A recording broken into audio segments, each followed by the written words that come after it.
Ótima tarde a você. Começamos agora o Agricultura BR. Olá, uma boa tarde. Seja muito bem-vindo. Hoje é quinta-feira, dia 8 de fevereiro. Acompanhe com a gente os destaques desta edição. Em destaque nessa edição, a Agricultura BR vai trazer os novos números que foram apresentados pela Conab e pelo IBGE. No caso da Conab, houve uma implementação, aumento na produção de soja no Brasil. Em relação à safra de milho, a companhia baixou bastante a expectativa de colheita final do grão, tanto na safra de verão quanto na safrinha. Vamos trazer também um estudo que mostra como que houve a evolução entre a produção de milho brasileiro desde a safra 99-2000 até a temporada atual, comparando com o consumo interno. A produção sobe muito mais que o consumo. E ainda hoje também tem a projeção de safra para outras culturas no país, como uva, tomate e laranja. Mercado físico, mercado futuro e previsão do tempo. Começa agora o Agricultura BR.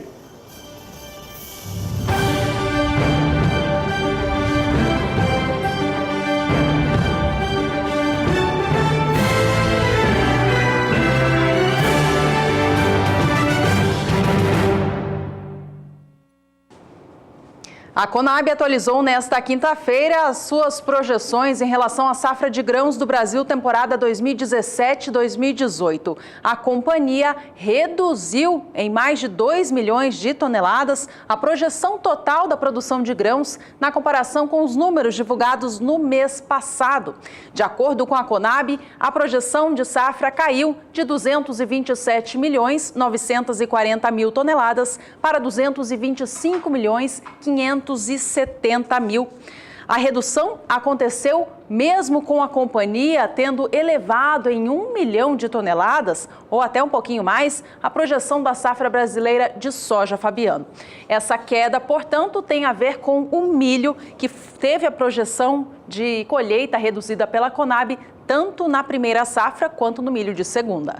O interessante nesses dados apresentados hoje, é importante lembrar que Conab e IBGE apresentam os números de maneira simultânea, com características e também uma metodologia diferente. Sempre importante lembrar que a Conab fez a safra 17-18, enquanto que o IBGE faz o ano 2018. E no caso do IBGE, ele trouxe esses mesmos 225 milhões 570 mil toneladas, o mesmo dado da Conab para a produção geral, só que aí com aumento para a produção de milho. O que justifica o aumento de janeiro para fevereiro é o milho que, segundo o IBGE, fica maior. Segundo o Instituto Brasileiro de Geografia e Estatística, em janeiro a projeção de safra era de 224 milhões e 300 mil toneladas. Em fevereiro, 225 milhões 570 mil toneladas. É o mesmo número apontado pela Conab, só que com motivos diferentes. Enquanto que o IBGE, a Conab reduziu a produção de milho, a estimativa de milho, o IBGE aumenta,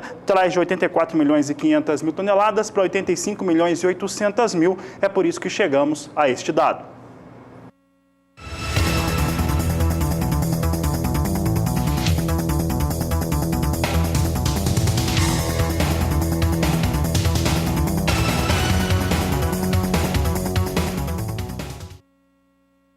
Vamos agora aos dados especiais para a soja, divulgados nesta quinta-feira pela Conab. Como a gente já comentou aqui, a companhia elevou a previsão da safra brasileira do grão nesta atual temporada 17-18, que já começou a ser colhida. A elevação foi em mais de 1 milhão de toneladas, na comparação com a projeção apresentada em janeiro. No mês passado, a companhia acreditava em uma safra de 110 milhões 430 mil toneladas. Agora, eleva para 111 milhões e meio de toneladas esta expectativa.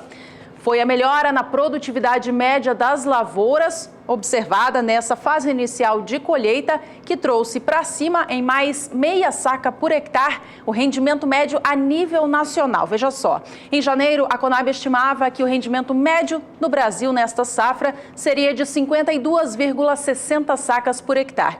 Agora em fevereiro elevou para 53,08 sacas de 60 quilos por hectare, esta projeção média nacional. A área implantada com a cultura também sofreu uma revisão previsão na comparação com janeiro. Também foi para cima, mas de maneira bastante tímida. Enquanto em janeiro a companhia acreditava em uma área de 34.990.000 hectares, agora elevou timidamente para 35.020.000, marcando e confirmando cada vez mais a maior área plantada já com soja no país. Nós vamos falar de soja mais uma vez, continuar falando de soja, mas agora com dados de uma consultoria privada que também divulgou seus números nesta quinta-feira. Se trata da Celerys, que trouxe algumas informações bem interessantes. Eu vou falar sobre aquele dado básico que a Celerys está pensando em relação à produção brasileira, é um pouco mais, ligeiramente maior do que a Conab estimou. Acredita em 111.900.000 toneladas de soja. Vamos ver esses dados aqui. Esses são os dados duros, dessa produção de soja do Brasil, estimativa da Celerys em 111.900.000 toneladas, produtividade média aguardada em todo o país de 53,66 sacas por hectare. Você viu ali que está ali um sinal de mais 2%, é mais 2%, claro, frente à estimativa inicial para a temporada 2017-2018. Mas outras informações também ficaram bem interessantes nesse levantamento apresentado pela Celerys. Acompanhe conosco no Agricultura BR, você tem aqui os dados em relação a enchimento de grãos de soja no Brasil. Média nacional até o dia 2 de fevereiro em 66%. Em 26 de janeiro, portanto uma semana antes, estava em 55%. Aqui houve um avanço de 11 pontos percentuais. A média é de 61% para os últimos 5 anos, de acordo com a Celerys, falando do enchimento de grãos em relação a essa temporada. Dando sequência aqui no Agricultura BR, nós vamos falar sobre maturação de grãos em relação à soja, de acordo com os dados apresentados pela Celerys, é o que você acompanha comigo. Nós temos aqui em 20% até o dia 2 de fevereiro, até uma semana antes, até o dia 26 de janeiro, que foi os dados apresentados anteriormente pela Celerys, eram de 14%, média dos últimos 5 anos em 28%. Agora, um outro número que eu acho bem interessante é em relação à colheita. A Celerys trouxe os dados de colheita no Brasil. É importante lembrar que Centro-Oeste teve algumas dificuldades nessa semana encerrada no dia 2 de fevereiro por conta das chuvas que permaneciam muito intensas. Veja conosco, então, como é que fica essa situação aqui de colheita. Até o dia 2 de fevereiro, 5%, 26 de janeiro, 3%, média dos últimos 5 anos de 6%. Portanto, comparado à média, atraso de 1 ponto percentual para a colheita da soja no Brasil. Boa parte dos estados produtores da região centro-sul do país já deram início às atividades de colheita, sendo que o Mato Grosso está à frente, passa de 20% de área trabalhada. Vamos saber agora com a Juliana Rezende, da Somar Meteorologia, como fica o clima para esses produtores que já estão retirando a soja dos campos. Olá, Juliana, boa tarde.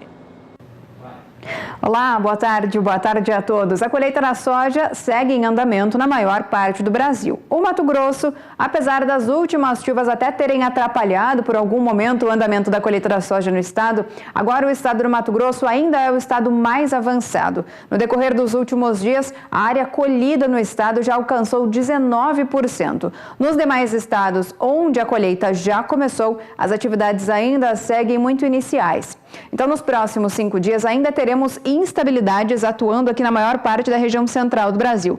Mato Grosso do Sul e Paraná ainda devem receber pancadas de chuva com forte intensidade e pancadas mais persistentes, o que não se descarta a ocorrência ainda de paralisação na colheita. Isso porque tem previsão de pancadas mais fortes que podem atrapalhar o andamento da colheita. No decorrer da segunda semana, entre os dias 14 e 18 de fevereiro, as instabilidades perdem força aqui na região central do Brasil e não tem previsão de pancadas muito volumosas na maior parte do país. Apenas tem previsão de chuva um pouco mais persistente aqui no estado do Paraná, São Paulo e Minas Gerais, mas como a chuva não deve ser tão forte, as instabilidades não devem atrapalhar o andamento da colheita. E na região central, como no Mato Grosso, E também no Mato Grosso do Sul, como as instabilidades perdem bastante intensidade, o cenário vai ser bastante otimista, porque com a chuva perdendo força, os produtores podem seguir em andamento com a colheita da soja.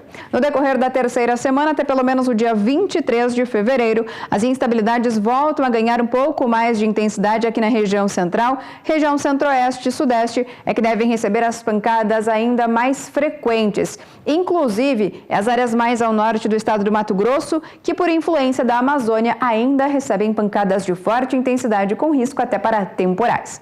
Então, durante as próximas semanas, o cenário agora é mais otimista para o andamento da colheita da soja na maior parte da região central do Brasil. Isso especialmente para os estados do Mato Grosso do Sul e também o estado do Paraná, onde já começaram as atividades de colheita. Isso porque, com as instabilidades perdendo intensidade, os produtores podem ganhar ritmo nas atividades no campo. Daqui a pouco eu volto com mais informações do tempo.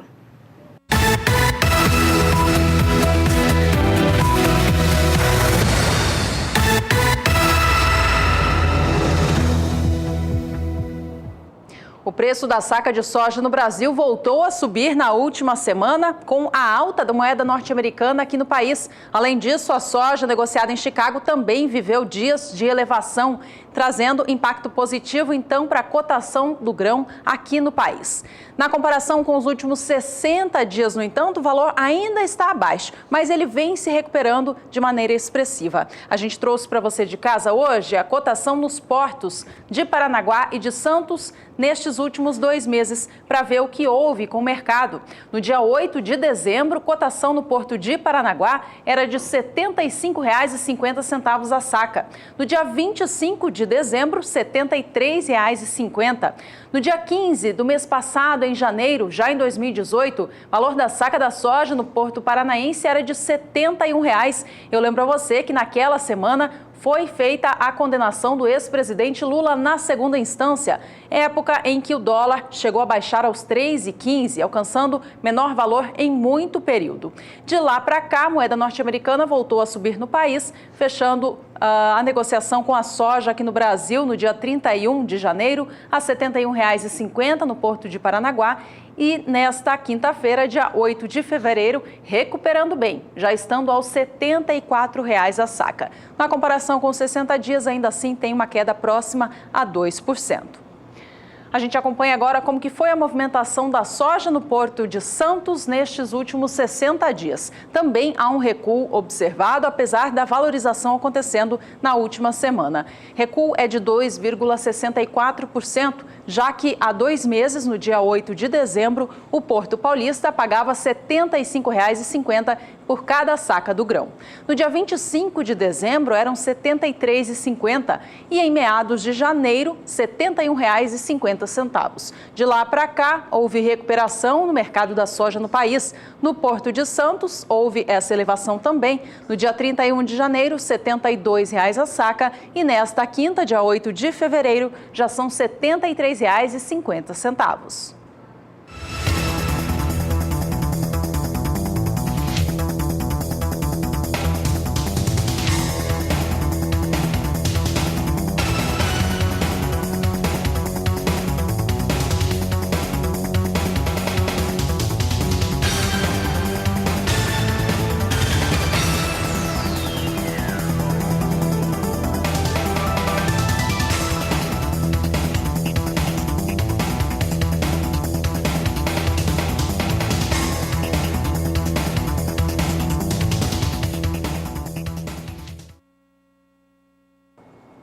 A Agricultura BR segue agora falando a respeito do mercado internacional da soja, porque toda quinta-feira, ou como é tradicional, o Departamento de Agricultura norte-americano apresenta o seu relatório de vendas e exportações. E no caso da oleaginosa, não teve lá uma semana muito interessante, nesta semana encerrada no dia 2 de fevereiro, que totalizou pouco mais de 700 mil toneladas comercializadas da oleaginosa, com 200 mil toneladas que foram canceladas. Com isso, a As vendas totais da temporada seguem muito lentas, ligeiramente acima dos 40 milhões de toneladas. É o que você confere comigo agora na tela. Veja só, a semana encerrada em 2 de fevereiro de 2018, vendas semanais em 743.223 toneladas. A safra total chega a 44.260.000 toneladas. A meta é de 58.790.000 toneladas de soja. Dado importante aqui é que essas vendas de soja aqui que nós temos no acumulado de safra, elas vêm muito mais lentas do que aquelas que se tinham no mesmo período no último ano.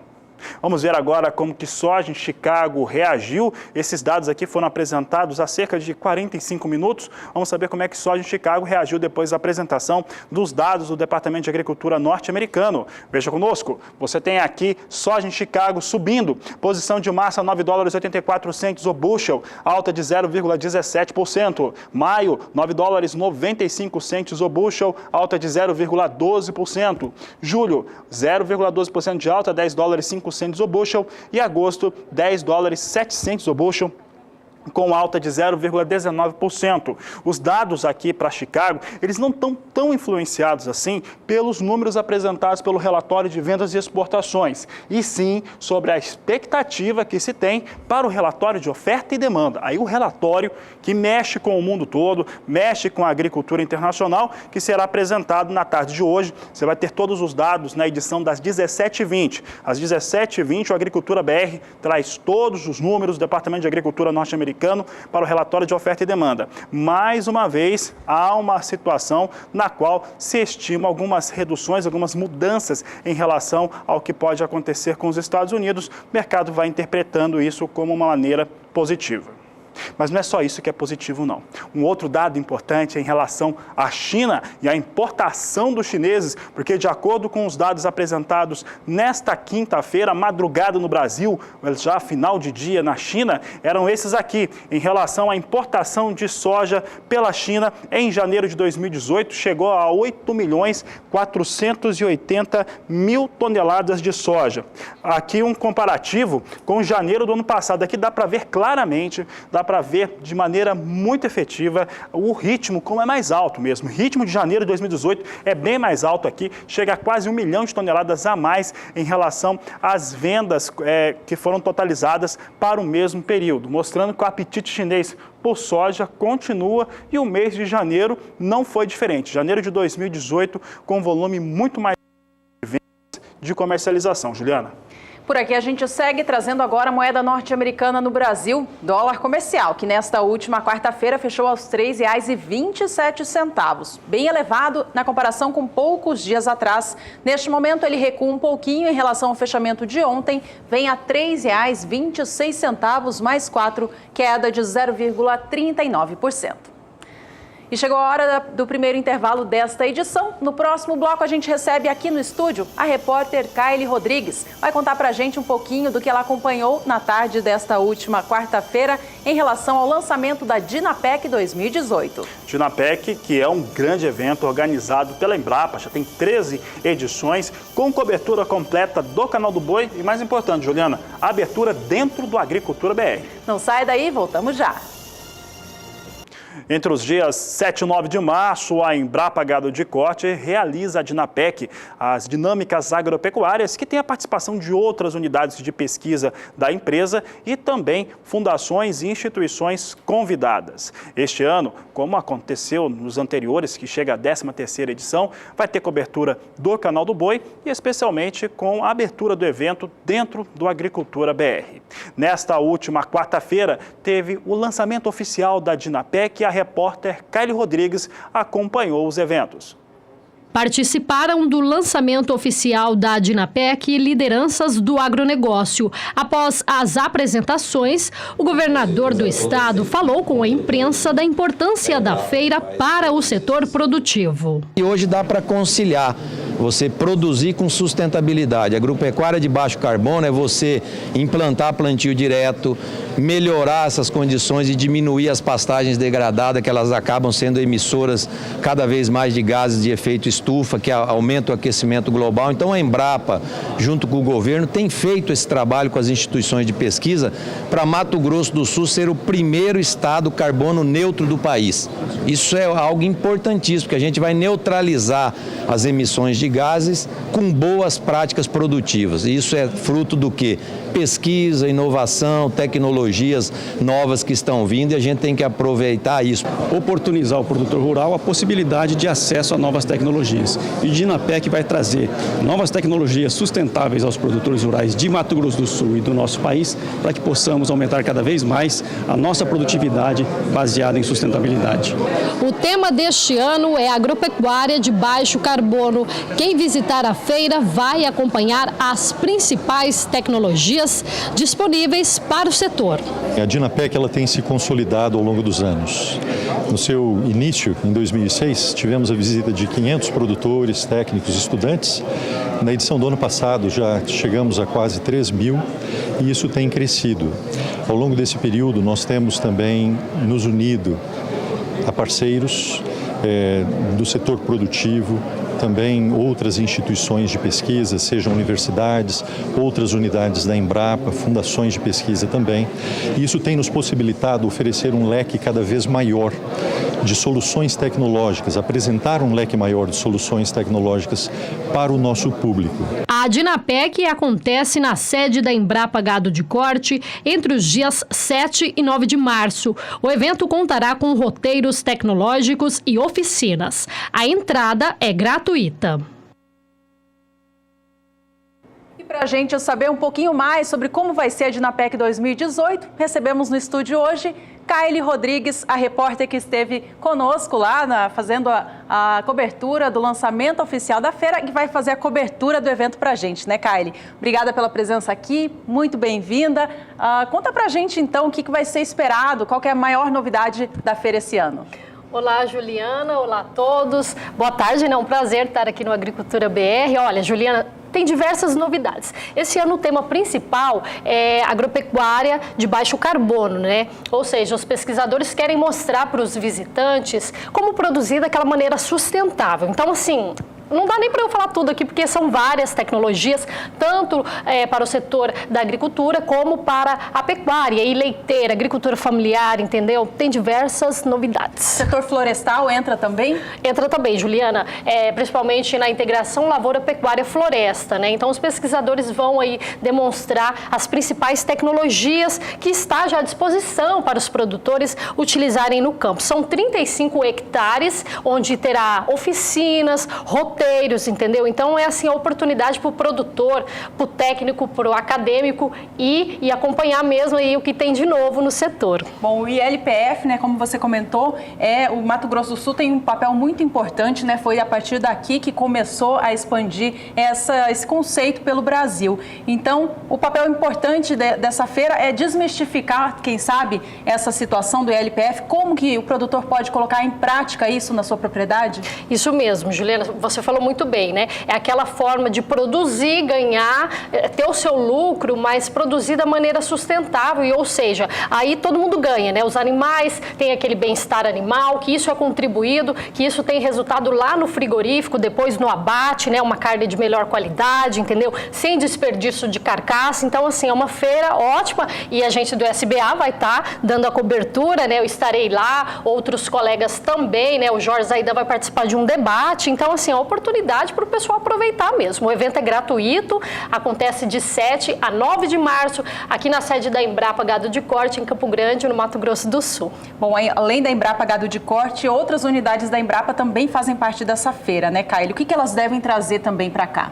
Fazem sim, Juliana, vão ser cerca de 10 unidades, né? Tem a Embrapa do Rio Grande do Sul, Rio de Janeiro. O Rio de Janeiro vai trazer algo aí para falar do zoneamento de solo, entendeu? entendeu? Eles é a primeira vez que participam, né? Então, assim, são várias novidades. O setor leiteiro também está bem forte, é oportunidade mesmo para o produtor. Setor leiteiro, inclusive, que está passando por uma crise bastante séria, né? Então, é a oportunidade do produtor ir lá conversar com autoridades, especialistas, para tentar chegar a algumas propostas, né? Por fim, Caio, convite para aquele telespectador que está acompanhando a gente para acompanhar tudo aqui pelo canal do Boi também. Então, eu convido você, né, a estar aí de 7 a 9 de março na Embrapa Gado de Corte, lembrando que a feira também, além das unidades da Embrapa, terão também as parceiras, né, Fundação Chapadão, Fundação MS, Agraer, Famasul, diversas instituições que colaboram, que faz parte do agronegócio,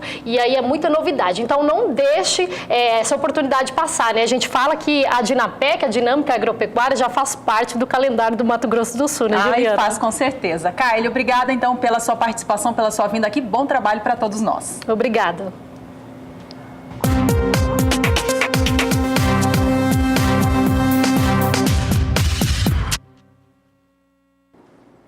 E a fabricante de fertilizantes norueguesa, a Yara International, divulgou os seus dados de balanço no quarto trimestre do ano de 2017. Um quarto trimestre que teve lucro líquido de pouco mais de 106 milhões de dólares, revertendo um prejuízo que teve no quarto trimestre de 2016 na ordem de 46 milhões de dólares, um bom balanço financeiro para a Yara International. Observe aqui os dados em relação ao que aconteceu com a Yara. Quarto trimestre com 106 milhões e 600 mil dólares de lucro líquido, de acordo com o que foi apresentado em seu relatório de apresentação para investidores. Reverteu um prejuízo de 41 milhões e 900 mil dólares obtido no mesmo período em 2016. A receita no último trimestre foi de 3 bilhões e 20 milhões de dólares, uma alta de 7,21% na variação anual. No EBITDA, o lucro antes de juros, impostos, depreciação e amortização teve desempenho positivo de 25,3%. Um outro dado interessante é como que ficou a entrega de fertilizantes por essa grande empresa que atende mercados como Europa e Brasil também. Vamos saber como é que foi essa entrega. Em 2017, considerando apenas o quarto trimestre, 2.240.000 toneladas foram entregues de fertilizantes. Em relação a 2016, os dados trouxeram aqui 2.290.000 toneladas, de acordo com o que foi apresentado pela Yara durante esse último evento, no qual teve a apresentação dos dados. Vamos saber agora do que aconteceu em relação ao lucro líquido, é o que você acompanha conosco, os dados da Yara, uma importante empresa de fertilizantes no mundo. Você tem aqui os dados da empresa norueguesa em relação ao lucro líquido do quarto trimestre em milhões de dólares, 2017 com 499 milhões de dólares, com uma forte redução frente ao que aconteceu no mesmo período de 2016, que foram 804 milhões de dólares, queda de 37,9% de acordo com os dados apresentados pela empresa. E a gente volta a falar de soja por aqui, agora trazendo a participação do telespectador de casa. Recebemos fotos do Marcos Júnior de Cruz Alta, no Rio Grande do Sul, exibindo imagens das suas lavouras da oleaginosa. Ele contou pra gente que, graças a Deus, agora as chuvas chegaram por lá e as lavouras estão crescendo muito bem. Estão aí as fotos, então, do Marcos Júnior de Cruz Alta, no estado gaúcho. Olha só, pra gente lembrar aqui, Rio Grande do Sul passou por um longo período de estiagem neste fim de 2017, início de 2018, mas as chuvas retornaram por lá, enfim, nas últimas semanas, voltando a garantir, portanto, bom desenvolvimento das lavouras. E falando nisso, vamos saber como que o clima fica daqui para frente, então, para lá, com a Juliana Rezende. A seca do Rio Grande do Sul vem prejudicando grande parte do setor da pecuária e também do setor agro da região. Isso porque o tempo mais seco ao longo das últimas semanas diminuiu bastante a umidade do solo. A gente pode ver aqui no mapa que os índices do extremo sul gaúcho em algumas cidades da campanha já ficam em torno de 20% até 30%, o que é considerado muito baixo para esta época do ano. Isso porque as instabilidades precisam atuar para conseguir que as lavouras consigam manter bom ritmo ritmo de crescimento. Os níveis dos reservatórios também já seguem mais baixos, porque como não tem chovido, os reservatórios não têm conseguido recuperar. No decorrer dos próximos 5 dias, é uma frente fria que vai passar a atuar na região sul, mas não tem previsão de que esse sistema consiga atuar de maneira mais intensa, principalmente nas áreas mais necessitadas do Rio Grande do Sul. Então, esse sistema deve atuar mais para o norte da região sul, provocar chuvas entre o Paraná, Santa Catarina, até o Nordeste gaúcho, isso de maneira mais significativa. Em grande parte do Rio Grande do Sul vai ser o tempo mais seco que vai predominar. Pode chover, só que os acumulados de água aqui não devem ser tão expressivos.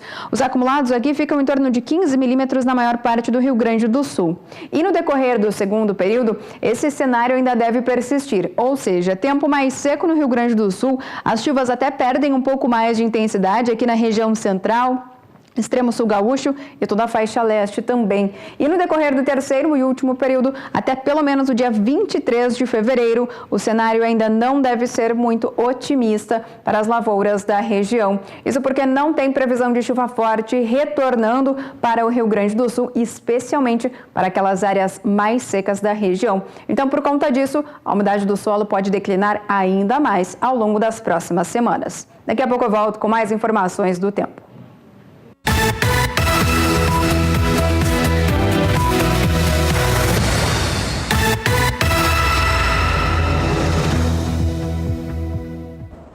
É hora de acompanhar o mercado do milho no Brasil no cenário físico. Na média nacional, os preços registram alguma elevação no acumulado das últimas 2 semanas. É o que a gente vai acompanhar agora. Este valor médio do preço do milho no Brasil toma como base os valores nos 8 maiores estados produtores nacionais. Aí chega-se a esse valor médio.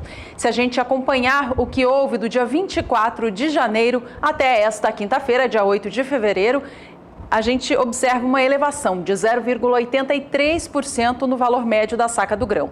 Lá atrás, o valor era de R$ 26,55 na média Brasil. No dia 29 de janeiro, este valor caía para R$ 26,44 e no dia 31, para R$ 26,33 a saca. O mês de fevereiro começou com alguma recuperação nos preços. Valor médio no dia 5 fechou a R$ 26,61 e nesta quinta já está em R$ 26,77 a saca. Nos portos do Brasil, a alta também foi observada. No porto de Paranaguá, a elevação em 15 dias é de 1,5%.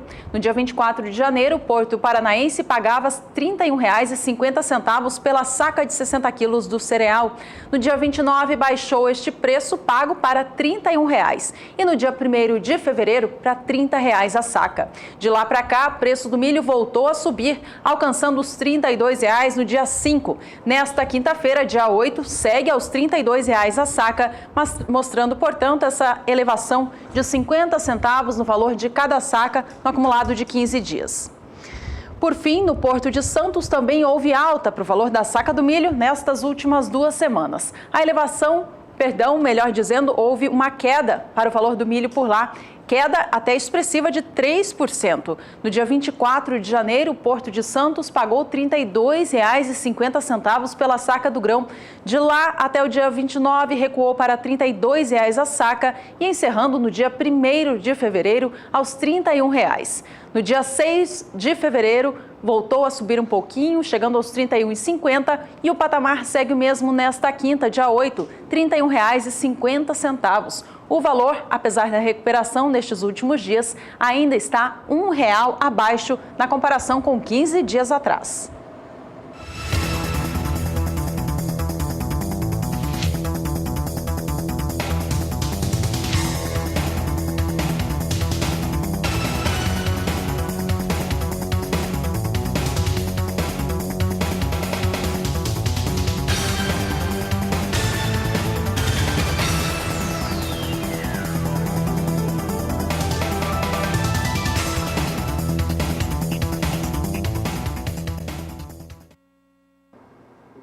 A Agricultura BR volta a falar do levantamento da Conab apresentado para a safra brasileira 2017-2018 nesta quinta-feira. No caso do milho, muitas novidades. Isso porque a Conab trouxe reduções nas estimativas de produção, tanto na primeira quanto também na segunda safra. Essas estimativas menores mostram uma situação de expectativa geral em 1 milhão de toneladas a menos comparado àquilo que se tinha de divulgação em janeiro de 2018, tem produtividade bem menor, bem mais baixa e mostra como que essa intenção de cultivo de milho no Brasil, ela foi reduzindo não só da temporada passada para a atual, mas também nos últimos meses, principalmente quando se fala do planejamento da segunda safra nacional. A Agricultura BR então mostra os dados para o milho. Aqui nós temos aqui os destaques em relação à produção de primeira safra, estimada em 24.740.000 toneladas, também abaixo do que se estava se esperando. Segunda safra em 63.260.000 toneladas. O que nós temos aqui em relação a esse levantamento da Conab, e é sempre importante dizer, quando eu falo desse número aqui especificamente, é que a Conab estava trazendo números para a segunda safra, mas esses números eram basicamente baseados em planilha, ou seja, a média da área ocupada nos últimos anos, média da produtividade, e aí chegava-se a um dado de produção. Agora não, agora você já tem o trabalho de campo. Com o trabalho de campo e principalmente aquilo que vai ser cultivado, que está saindo a soja e está entrando o milho ou não entrando o milho, já se mostra uma situação menor do que a estimativa inicial. Safra total brasileira, portanto, reduzida para 92.340.000 toneladas de milho, de acordo com a estatal brasileira, de acordo com a Conab. Vamos mostrar agora um outro estudo que nós fizemos usando os dados da Conab apresentados nesta quinta-feira, em relação principalmente em como que a safra brasileira tem evoluído nos últimos anos e também como que tem sido a evolução do consumo interno. O Brasil precisa abrir cada vez mais as portas da exportação. Por quê? Porque a produção no Brasil, ela cresce ano a ano e cresce em um ritmo muito mais forte do que o consumo interno. Não há nenhum problema em relação à produção estar crescendo, mas precisa encontrar novos mercados. Veja só esse dado que ele é muito interessante. Aqui nós mostramos produção das temporadas 99 e 2000 de um lado e 17 e 18 do mesmo lado. Consumo de milho na 99-2000 e na 17-18. Os dados aqui mostram uma diferença muito grande, mas o que mais chama atenção aqui é o crescimento. Volume de crescimento da produção da temporada 99-2000 para 17-18 alcança um resultado bastante expressivo, chega a ser 61 milhões de toneladas acima daquilo que o Brasil produzia na temporada 99-2000. Esse 61 milhões de toneladas, ele é tão alto, ele é tão expressivo, que é quase o dobro do que se produzia na temporada 99-2000. Então fica com esse número. Entre 99-2000 e 17-18, um crescimento de 61 milhões de toneladas. Agora, consumo cresceu? Cresceu, mas cresce num ritmo bem menor do que acontece com a produção. Veja só, consumo na temporada 99-2000, 34.480.000 toneladas. Estimativa para o consumo na 17-18, chegando a 58.500.000 toneladas de milho. Aqui cresce 24 milhões de toneladas. Aqui, 61 milhões de toneladas. É por isso que temos uma relação de estoques no Brasil extremamente elevada. Essa relação de estoque mais elevada é que dá pressão sobre os valores da saca de milho. Então, é necessário ter algumas alternativas, tanto para o produtor ter outras culturas para trabalhar em segunda safra, especialmente, e também outras alternativas de mercado, conquistas de novos mercados para o milho brasileiro.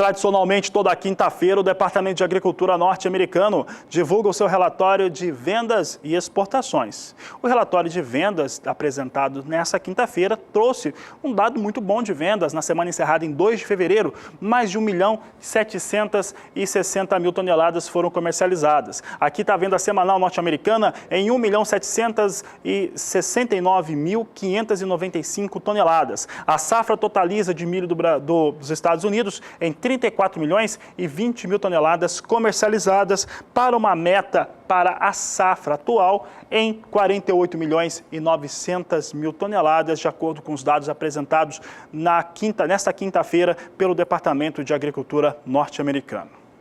É claro que esses dados de vendas, eles influenciam os negócios para a Bolsa de Chicago, mas o que traz realmente expectativa, não há dúvida, é o relatório de oferta e demanda, que será apresentado também pelo Departamento de Agricultura norte-americano, e o que ele pode trazer de novidade para o milho nos Estados Unidos. Um mercado que já está meio estagnado em relação ao que pode se produzir, ao que se pode comercializar. Não há muita expectativa de mudança nele, ele está muito mais por conta do próprio mercado mesmo e a relação que se tem com o petróleo, por conta da pressão da produção de etanol norte-americano. Então você acompanha comigo o que vem acontecendo agora em Chicago. Chicago opera perto da estabilidade há poucos minutos. Posição de março, $3,65 o bushel, estável com viés de alta em 0,06%. Maio, $3,73 o bushel, alta de 0,13%. Julho, $3,80 o bushel, alta de 0,06%. Está estável e totalmente estável a posição de setembro em $3,87 por bushel.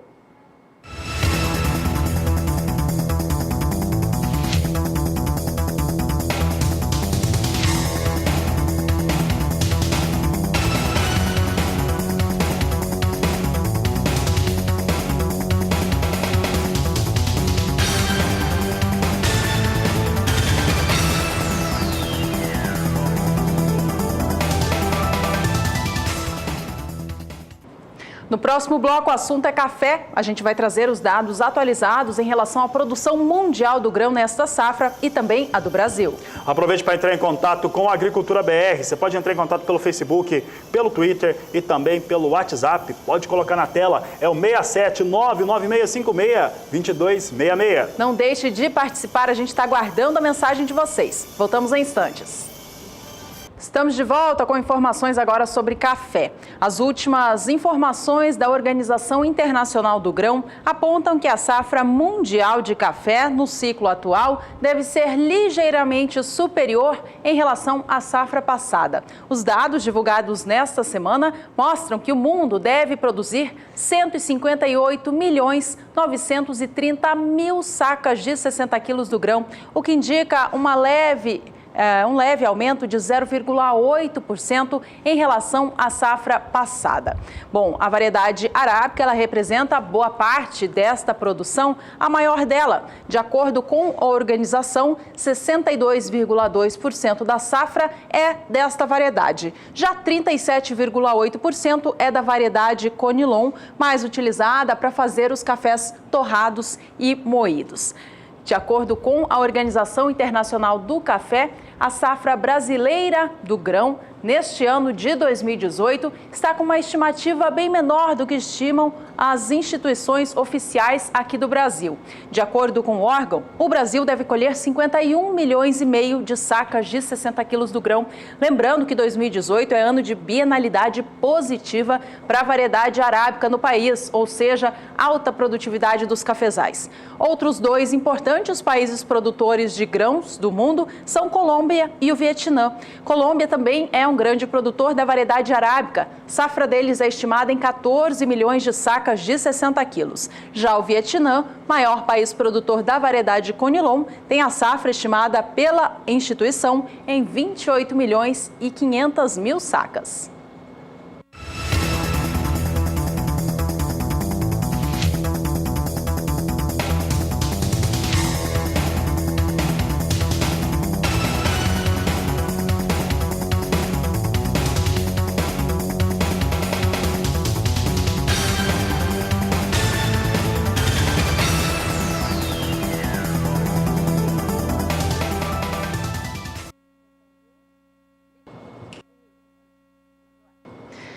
O IBGE divulgou na manhã desta quinta-feira a projeção nova para a safra brasileira de grãos temporada 2018 e também trouxe os novos números para o café. Não houve, no entanto, mudança em relação à expectativa da instituição em relação aos dados divulgados no mês de janeiro. O IBGE continua acreditando em sim uma safra maior neste ano em comparação com o ciclo passado, por conta da bienalidade positiva do Arábica. Mas os números não sofreram alteração. A gente revê eles com vocês de casa hoje por aqui. De acordo com o IBGE, a área em produção é estimada em 1.884.000 hectares, levemente abaixo em relação a 2017, 1,5%. A produtividade média dos cafezais, esta cresce bem, aumenta em 16,8%. Cada hectare deve render, em média, 28,21 sacas de 60 quilos. Com isso, a produção de café do Brasil segue estimada pelo IBGE neste ano em 53.200.000 sacas de 60 quilos do grão, número que, se for confirmado, vai ser quase 15% acima do que o IBGE confirma que o Brasil colheu em 2017. Ambas as variedades, Arábica e Conilon, devem apresentar alta na comparação com o ciclo passado. A de Arábica, por conta da produtividade elevada desse ano, uma vez que a variedade alterna entre um ano de alta produção e um de baixa. 2018 é de alta, então por isso tem essa expectativa de melhora da produção. Já a variedade Conilon deve crescer por conta da recuperação das lavouras do Espírito Santo, maior estado produtor da variedade aqui no Brasil e que nos anos anteriores a 2017 vinha sofrendo com fortes estiagens. De acordo então com o IBGE, a safra de Arábica é estimada em 41.380.000 sacas de 60 quilos, elevação de 18,5% em relação a 2017. Já a safra de Conilon ficou projetada em 11.790.000 sacas, alta de 3,9%. Vale a gente lembrar que, além do IBGE, a Conab também já divulgou os seus dados. Os números apresentados pela companhia no mês passado causaram até certa confusão no setor produtivo. Eles ficaram muito acima do que o setor vem acreditando que seja realmente a safra 2018 do grão. De acordo com os dados, a gente tem a comparação aqui. IBGE, como acabamos de ver, estima a safra em 53.200.000 sacas e a Conab entre um intervalo de 54.400.000 e 58.500.000 sacas de 60 quilos do grão. O setor produtivo já se manifestou sobre estes números. Disse ser muito cedo para trazer qualquer projeção de safra e que possivelmente esta previsão da Conab está excessivamente acima do que deve realmente acontecer. O problema é que esse excesso sempre traz prejuízos e esse prejuízo sempre vai para o bolso do cafeicultor brasileiro. Para falar um pouco a respeito do porquê há tanta divergência entre os números, entre as informações das empresas que são do governo brasileiro, IBGE e Conab, e também entre as consultorias privadas, o meu colega Walter Pulga Júnior conversou com o presidente do Conselho de Exportadores de Café do Brasil, Nelson Carvalhais, que comentou o assunto.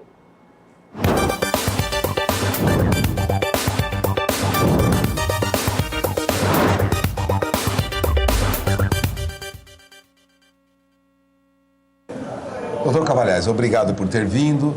É difícil encontrar espaço na sua agenda, mas hoje nós temos aqui o presidente do Conselho dos Exportadores de Café, um homem que tem experiência no mercado. Quem não conhece na cafeicultura? A família Carvalhais, só para lembrar, são quase 150 anos no mercado do café. Exato. E 100 anos de escritório de exportação, negociação com café, dirigido pelo Dr. Nelson. Dr. Nelson, obrigado por ter vindo mais uma vez. É um prazer.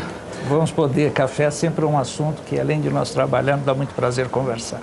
Então vamos falar de alguns aspectos deste mercado que preocupa o produtor que nos acompanha agora. Dúvidas constantes em relação aos números da nossa safra. A Conab anuncia um número, também não tem tanta credibilidade. O IBGE aponta um número, às vezes não tem credibilidade. O SDA estaria manipulando, segundo alguns cafeicultores, esse número, superestimando a nossa safra. A pergunta é, a nossa safra, ela é bem dimensionada? Ela é bem avaliada, doutor Nelson? Eu gostaria primeiro de deixar um ponto muito claro. No Brasil, nós temos profissionais na área agronômica de excelente qualidade. Tem gente na Embrapa, gente ligada a outras associações, com excelente qualidade. Engenheiros renomados, conhecem muito bem. Agora, o Brasil é um país de área continental. Nós temos produção em Minas Gerais, São Paulo, produção em Espírito Santo, Paraná, Bahia, Rondônia e em outros lugares, um pouco no Mato Grosso, por aí. Eu acho que é muito difícil, se nós não tivermos um suporte tecnológico, investimento nisso, nós temos uma precisão de parque cafeeiro, produtividade, produção. Isso tudo é muito importante. E chega a época de véspera de entrada de safra, que nós já estamos chegando a esta época, em fevereiro, daqui a pouco em abril, já começa a colheita do Conilon, em maio, em alguns lugares mais baixos, a colheita do Arábica. O que acontece? Sempre há uma discussão em torno de qual estimativa que está correta. Embrapa, IBGE, USDA e outras empresas que fazem particulares. Eu acho que chegou o momento de nós investirmos nisso.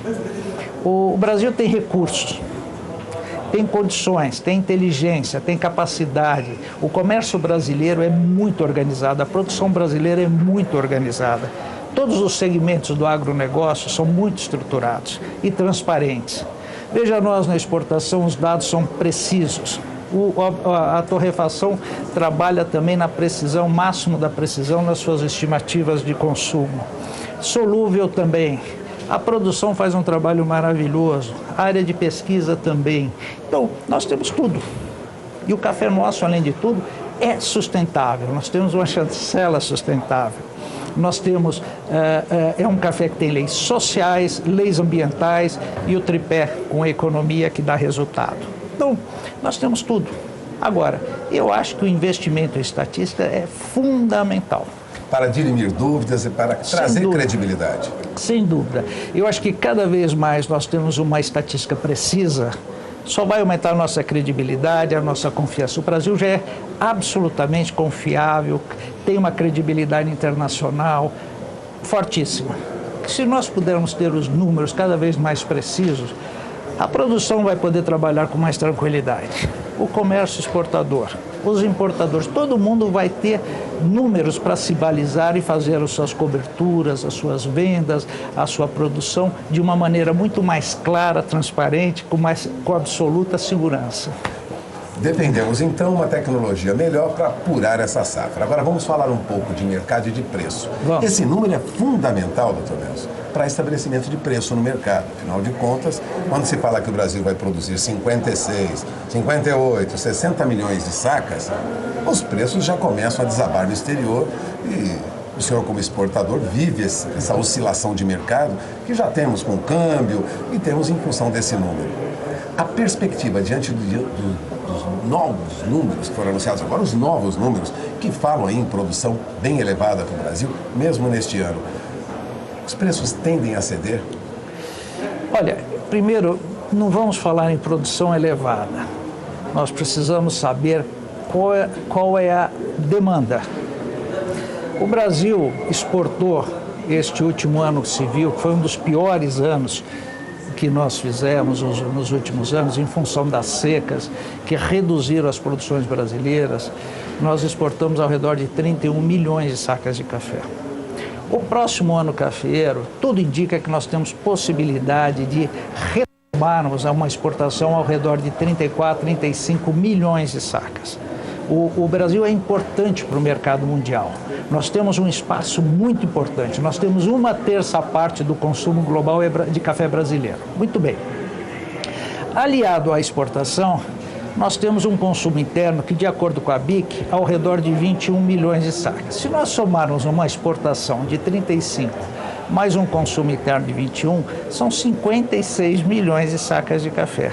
Se nós produzirmos 56, 57, 58, 59, este número é perfeitamente adequado à situação, não criando nenhum problema de excesso de produto.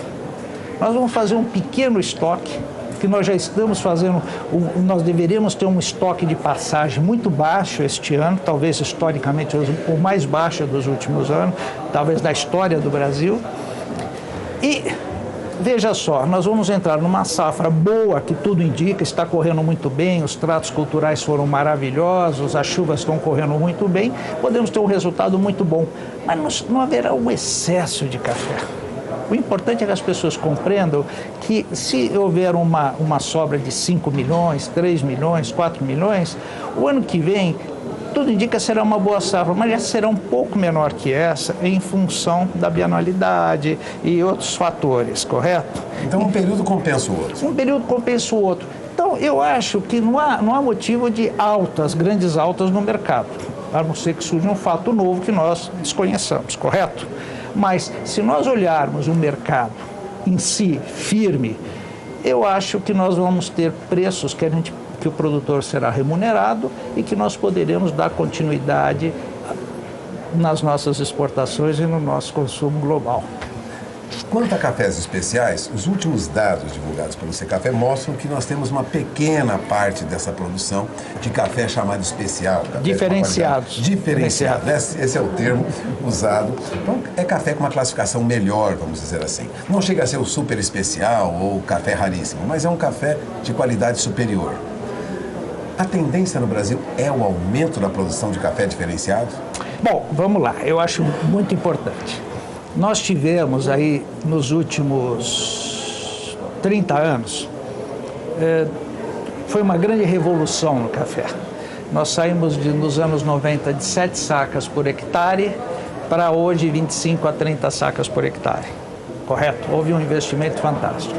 Isso principalmente ocorreu na hora que o mercado ficou livre nos anos 90. Nós primeiro tivemos um ganho, uma eficiência na produtividade, uma redução de área, com otimização e incremento da produtividade.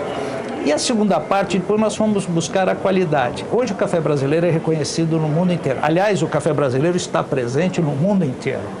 Nós exportamos para mais de 130 países, é um café que é aceito em todos os mercados e nós temos esses cafés chamados diferenciados, que são cafés acima da média de preço que é praticado os demais e que tem alguma espécie de, agrega algum valor, que são certificados, cafés cerejas descascados, cafés lavados e outros processos que vêm, cafés finos, naturais, que são cafés que são vendidos com reconhecimento de preço internacional. E o Brasil vem muito bem nesse mercado.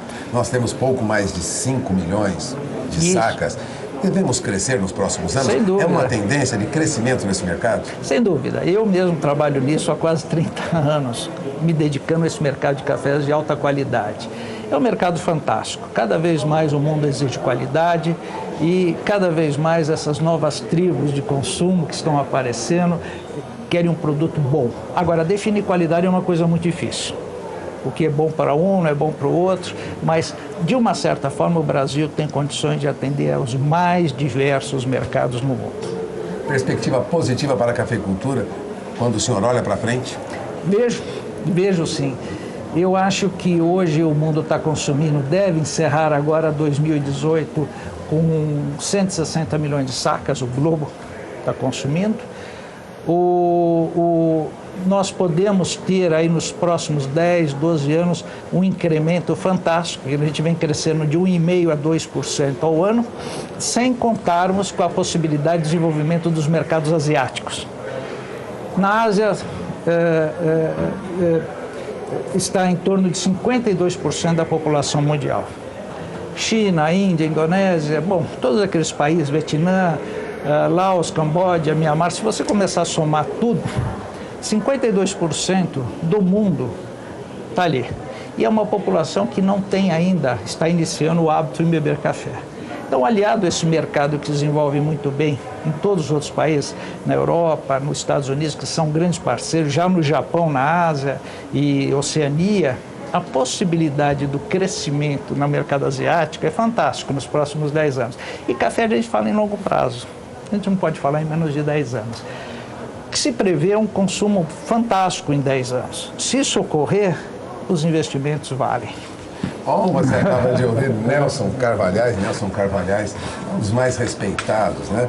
Operadores desse mercado de café, exportador, negocia café há muitos anos, tradição de família, não é preciso falar muito sobre Nelson Carvalhais. Agradeço mais uma vez sua presença aqui conosco. E eu que agradeço. Você Café está aberto, nós estamos abertos. Falar em café sempre é uma satisfação. Muito obrigado. Obrigado mais uma vez. Voltamos ao programa.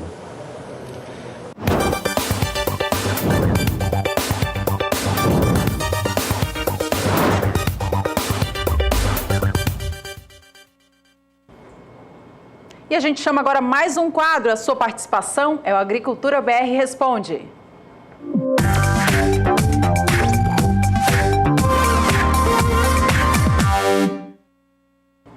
Bom, e esse bloco é o bloco do café, então vamos saber quem que está participando do programa conosco. Nós temos aqui a Angélica de Catuti, Minas Gerais. Ela quer saber como está o tempo no norte de Minas, as previsões de chuva aqui. Quem vai responder essas informações é a Juliana Rezende.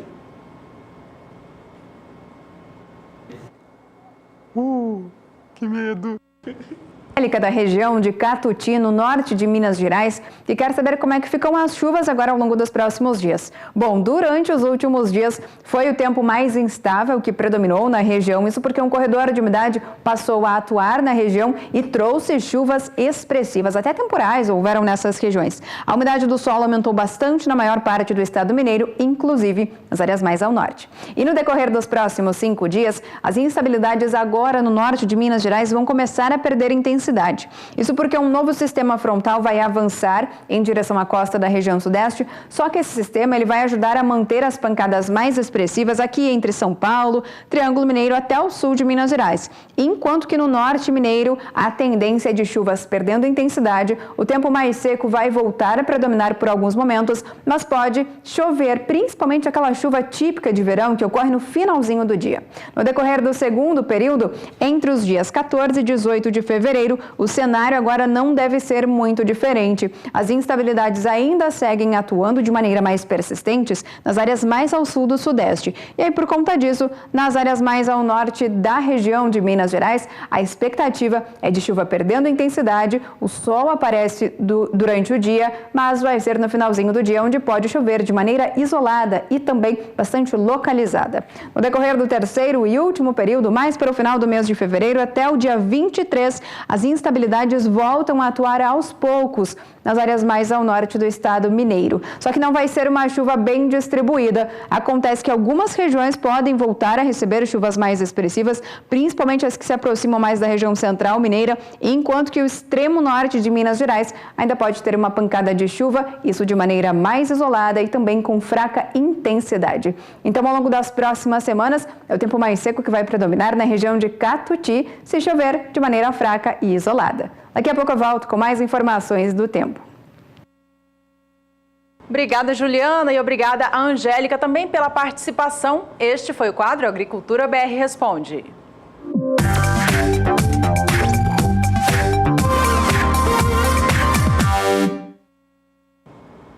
Daqui a pouco, na Agricultura BR, você vai ver que o ministro da Agricultura, Blairo Maggi, ele não vai colocar alíquota maior para a importação de agroquímicos. E ainda nesta edição, informações sobre a projeção do IBGE em relação à produtividade do trigo no Brasil neste ano. E o ministro da Agricultura, Blairo Maggi, informou na noite desta última quarta-feira que a Câmara de Comércio Exterior, através da sua Secretaria Executiva, negou o aumento na tarifa em relação à entrada de agroquímicos formulados no Brasil. Essa tributação tinha uma solicitação para aumento de 0% para 8% e tinha sido feita pela indústria brasileira através do Ministério da Indústria e Comércio Exterior. Ainda falando a respeito de decisões ligadas à Camex, o ministro Blairo Maggi comentou uma solicitação que foi feita pela pasta da Agricultura em relação a subir o imposto de importação de borracha. De acordo com o ministro, essa solicitação não foi apreciada e só deve passar pelo processo nos próximos 45 dias, quando o colegiado da Camex se reunirá novamente. A Dow DuPont fez nesta semana o lançamento global do seu primeiro produto após a fusão das duas empresas. O lançamento aconteceu durante o Show Rural Copavel, realizado em Cascavel, no estado do Paraná. O meu colega Fabiano Reis esteve por lá e conta pra gente agora qual é esta novidade. A Show Rural Copavel é um cenário das novas tecnologias voltadas ao agronegócio e foi a escolha para o primeiro grande anúncio global da divisão agrícola da Dow DuPont, desde a fusão das duas empresas de produtos químicos em setembro do último ano, avaliada em 130 bilhões de dólares. E mais uma vez, nós escolhemos o Brasil para sediar o anúncio dessa marca global de sementes. Também agradecer a presença dos nossos produtores, nossos clientes, parceiros, associações, toda a imprensa que nos prestigia, secretário Norberto, muito obrigado. E é um momento único para a nossa empresa. Trata-se da nova marca de distribuição de sementes. Chama-se Brevante. A marca substitui, no Brasil, ao longo dos próximos meses, os produtos Coedetec, Biogene e Down Sementes, especificamente para as culturas de soja, milho, sorgo e trigo. Acho que é uma oportunidade de estar unificando marcas como Down Sementes, Biogene, Coedetec e ter um único portfólio para atender a necessidade e facilitar a escolha do produtor brasileiro. Todo o investimento de pesquisa e inovação da companhia vai se tornar disponível para a escolha do produtor agora através de duas marcas âncoras. Então é a Pioneer e a Brevante Sementes, que a Brevante unifica todas as marcas que eu já comentei e é parte da nossa estratégia de ter multicanal, multimarca para atender a necessidade do produtor brasileiro. Roberto, de certo modo é sintomático esse lançamento no Brasil, no Paraná. O Brasil é o segundo maior produtor de soja do mundo, o maior exportador. A Argentina é o terceiro maior produtor exportador e o Paraguai, nas duas últimas temporadas, que mais cresce em exportação. O futuro para a produção agrícola está na América do Sul, principalmente no Brasil? Foi escolhido a dedo o Brasil porque é um mercado de maior potencial de crescimento.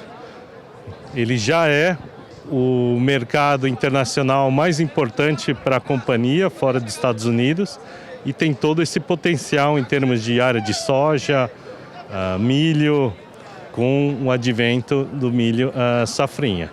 E agora nós estamos combinando Brasil e Paraguai dentro da nossa unidade comercial, porque também existe muitas similaridades do mercado paraguaio com o mercado brasileiro, em termos de clima, em termos de característica do produtor, alguns materiais que se adequam tanto bem no Paraná como no Paraguai.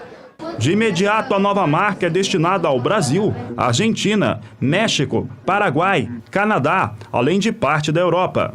De acordo com Douglas Ribeiro, diretor de marketing da divisão agrícola da Dow DuPont, a mudança traz facilidades ao produtor rural. Ela vem para receber os clientes, as tecnologias que já existem na Biogene, que já existem na Coedetec, que já existem na Dow Sementes. É a unificação dessas ofertas, dessas tecnologias de genética e biotecnologia que a gente já oferta no mercado com o tempo. Nós temos clientes para o Brasil todo. Eu estou dizendo aqui que nesse momento deve ter gente colhendo esses produtos, deve ter agricultor plantando milho safrinha dessas marcas.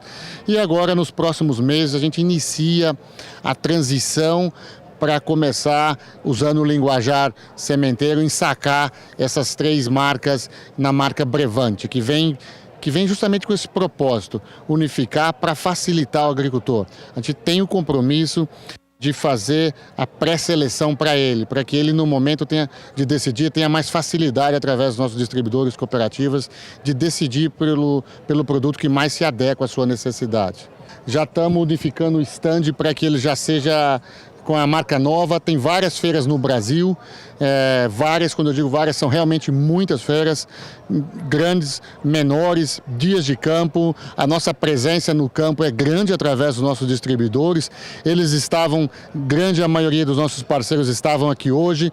Então existe agora um trabalho de comunicação para a gente fazer uma transição responsável. Acho que a palavra-chave é transição responsável, para que os agricultores sintam-se respeitados, que a informação seja transparente, que a Brevante nasce dessas empresas e num processo de meses a gente consegue transferir para a Brevante, mas que a gente traga todo o histórico dessas companhias no negócio de sementes. A Daldopom pretende separar a divisão agrícola em uma empresa independente e de capital aberto. Você vai acompanhar mais informações da Show Rural Copavel durante esta semana na nossa programação. Por aqui, o Agricultura BR fala agora sobre o Censo Agropecuário 2017. Isso porque, de acordo com a estatal brasileira, 84% dos estabelecimentos rurais já foram visitados. A reportagem é de Gustavo D'Angelo. Os pesquisadores do IBGE têm até o dia 28 de fevereiro para finalizar o Censo Agropecuário 2017. Os profissionais estão percorrendo todos os municípios brasileiros para realizar o levantamento das informações sobre a estrutura, a dinâmica e a produção das propriedades rurais. Segundo o IBGE, até o momento foram mais de 4.400.000 estabelecimentos visitados, cerca de 84% do número de propriedades existentes no país, inicialmente estimado pelo Instituto. Em 3 estados, a previsão de propriedades visitadas já foi superada. São eles Amapá, Distrito Federal e Espírito Santo, locais em que foram encontradas novas propriedades. Na Bahia, estado com maior número de estabelecimentos agropecuários, o ritmo também é acelerado, com mais de 600.000 propriedades visitadas até o começo de fevereiro, aproximadamente 83% do total estimado. É importante lembrar que as informações da propriedade só devem ser repassadas a um recenseador devidamente identificado, com colete, boné, crachá e dispositivo móvel de coleta. Só assim você, produtor rural, terá certeza de que não está caindo num golpe. Gustavo D'Angelo para o SBA. Depois da quebra na produção de uvas no sul do Brasil em 2016, o setor gaúcho se reergueu no ano de 2017 e registrou uma safra recorde. Para esse ano de 2018 também é esperado uma boa produção, mas dentro da faixa da normalidade, e não vai alcançar o volumoso produto final que foi alcançado ao longo do ano passado. De acordo com a estimativa para a safra de uvas do Brasil em 2018, o IBGE projeta que o país colha 1.400.000 toneladas da fruta. Um volume que, se confirmado, vai ficar 16,1% abaixo da produção recorde do Brasil em 2017. Bom, falando apenas em região sul do país, apenas no estado do Rio Grande do Sul, onde se concentra a maior parte da produção brasileira de uvas, somando mais de 60% de tudo que é colhido, a expectativa do IBGE é de que o estado gaúcho colha 834.200 toneladas da fruta, número que, se confirmado, vai ficar 12,8% em relação aos números do IBGE em 2017. Além do Rio Grande do Sul, outros 15 estados brasileiros, mais o Distrito Federal, também produzem uva, isso mesmo. De acordo com os dados, é o estado do Pernambuco, o segundo maior produtor de uvas do Brasil, responde por cerca de 17% em relação a toda a safra nacional. De acordo com a projeção, a gente vê muito claro na tela que o Rio Grande do Sul tem a maior produção de uvas do Brasil, a gente já viu aquele número. O Pernambuco deve colaborar com 236.760 toneladas. O estado de São Paulo aparece em terceiro lugar na produção de uvas no país. Neste ano de 2018, tem a safra estimada em 135.790 toneladas. Santa Catarina vem na sequência, 61.250 toneladas de uva. O Paraná também tem uma produção expressiva. Na região sul, 59.150 toneladas esperadas para este ano. E a Bahia aparece no próximo lugar com uma safra estimada em mais de 57 mil toneladas. Por aqui, o Agricultura BR traz uma informação importante para o produtor que está com a lavoura nos campos, quer saber se a chuva continua, se tem como colocar as máquinas para trabalhar e, principalmente, tem gente também parado, como você viu nas últimas edições do Agricultura BR, com os caminhões ali na saída do Mato Grosso em destino ao Pará. Você vai saber como é que estão as chuvas e também a situação dos reservatórios brasileiros com a Juliana Rezende. A situação dos reservatórios na maior parte do país ainda segue um pouco mais elevada, principalmente em relação aos reservatórios para o setor agro das regiões. Ou seja, nas regiões centrais do Brasil, as últimas chuvas conseguiram aumentar bastante os índices de umidade do solo e também aumentar os níveis dos reservatórios. A situação é um pouco diferente nas áreas mais secas do Rio Grande do Sul, justamente aquelas áreas que já estão com problemas de falta de chuva. O solo perdeu umidade ao longo dos últimos períodos e ainda também os níveis dos reservatórios estão um pouco mais baixos. Alguns produtores já estão até com falta de água para irrigar as lavouras. Agora, nos próximos 5 dias, nas áreas mais ao sul do Brasil, principalmente no Rio Grande do Sul, como a chuva é mais fraca, a tendência não é de que essa chuva consiga aumentar os níveis dos reservatórios para a irrigação das lavouras. Agora, na maior parte do Brasil, centro-oeste, sudeste, de maneira geral, a chuva ainda vai seguir ocorrendo de maneira mais persistente. E aí, por conta disso, os reservatórios devem ainda seguir com índices e níveis mais elevados. Na região norte, situação bastante favorável, apenas no nordeste, por conta do tempo mais seco, os níveis dos reservatórios também ficam um pouco mais abaixo do ideal para a época do ano. No decorrer da segunda semana, não tem previsão de chuva retornando,